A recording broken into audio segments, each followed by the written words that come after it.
Well, one of the largest autism therapy healthcare providers in the nation started right here in Indiana.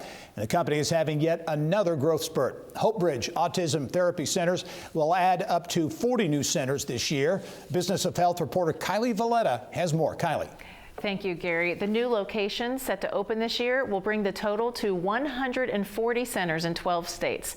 Specializing in autism services for children, Hopebridge also plans to double its workforce, hiring 4,000 new employees this year. The company started with a single center in Kokomo about 17 years ago when founder and chief clinical officer Kim Strunk saw a need in her community. She joins me now to tell us more about a big year ahead for her company. Hi, Kim. Welcome to the show. Hi, Kylie. Thank you.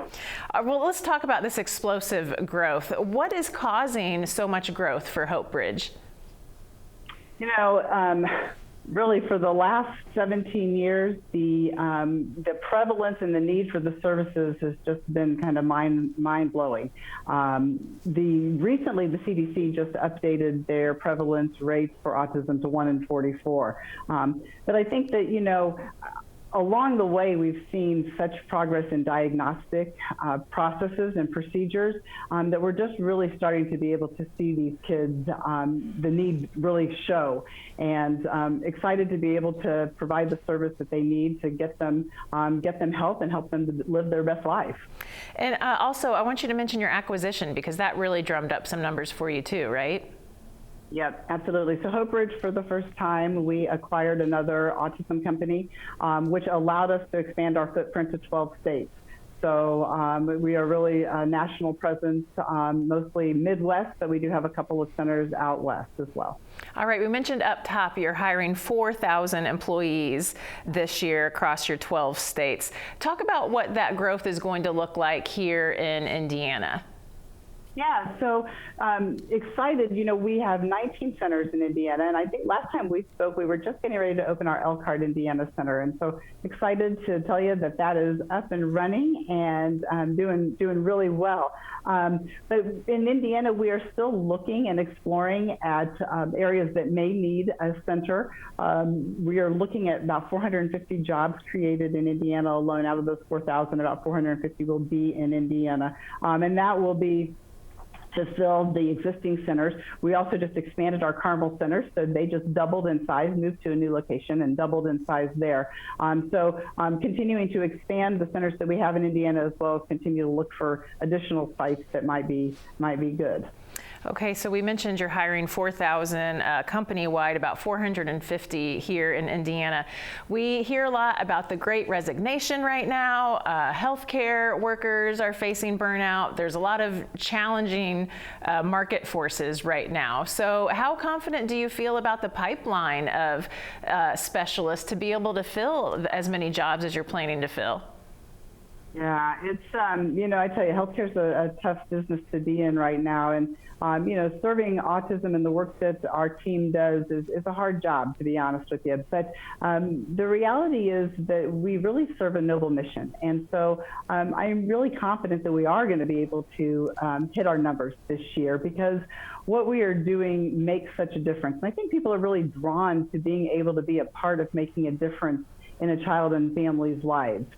So while it is ambitious, the goal, for sure, it is, I do believe, going to be very achievable.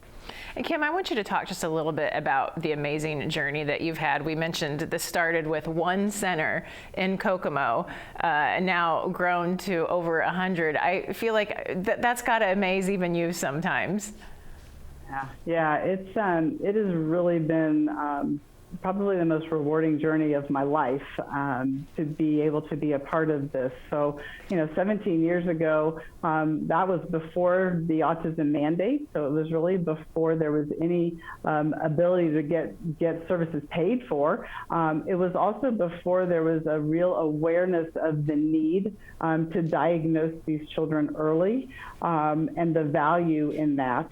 And even just the awareness of autism in general has been tremendously impacted primarily by grassroots efforts of these families who have just really fought for services for their children. And so to be a part of that journey with those families has been extremely rewarding.